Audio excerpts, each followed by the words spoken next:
AC မီလန်တေးကကိုသမမိုင်းမိုင်နန်းကို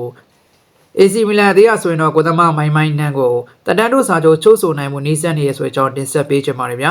AC မီလန်တေးကဆိုရင်တော့အသင်းကနေကိုသမမိုင်းမိုင်းနန်းကိုတက်တန်းတို့စာချုပ်ချုပ်ဆိုနိုင်မှုနှီးစပ်နေရလို့သိရပါတယ်အသက်30နှစ်အရွယ်ကိုသမမိုင်းမိုင်းနန်းကတော့2021ခုနှစ်ကလိုင်းလီအသင်းကနေပြီးတော့မှ AC မီလန်တေးကိုပြောင်းရွှေ့ကစားခဲ့သူဖြစ်ပြီးတော့အသင်းနဲ့အတူဘောလုံးရသည့်တိုင်းမှာဆိုရင်လည်းလက်စွမ်းပြကစားနိုင်သူဖြစ်ပါတယ်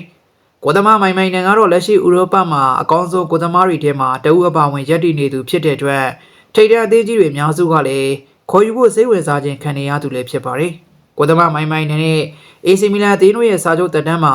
အခုဘောလုံးရသည့်ကုန်းမှာကုန်းဆုံးတော့မှာဖြစ်တာကြောင့် AC မီလန်အသင်းကအဓိကကိုသမတအုပ်ကိုလက်မလွတ်လို့တဲ့အတွက်တက်တန်းတို့စာချုပ်ချုပ်ဆိုဖို့ကြိုးပမ်းခဲ့ရမှာတော့ကာလရှည်တက်တန်းတို့စာချုပ်ချုပ်ဆိုဖို့နှိစက်နေရလည်းဖြစ်ပါတယ်။ကိုသမမိုင်မိုင်နန်ကတော့ပြီးခဲ့တဲ့နွေရာသီကစားသမားပြောင်းရွှေ့ကာလကပရီးမီးယားလိထိပ်တန်းကလပ်အသင်းတွေကိုပြောင်းရွှေ့ကစားဖို့နှီးစပ်ခဲ့ပေမဲ့လည်းနောက်ဆုံးမှဆိုရင်တော့ AC မီလန်အသင်းမှာသာဆက်လက်ကစားဖို့ဆုံးဖြတ်ခဲ့တာလည်းဖြစ်ပါတယ်။ကိုသမမိုင်မိုင်နန်ကတော့အခုဘောလုံးရသည့်စီးရီးပြိုင်ပွဲမှာ16ပွဲကစားပြီးတဲ့အချိန်မှာ9ဂိုးမပေးအောင်စွမ်းဆောင်ထားတယ်လို့သိရပါတယ်ဗျာ။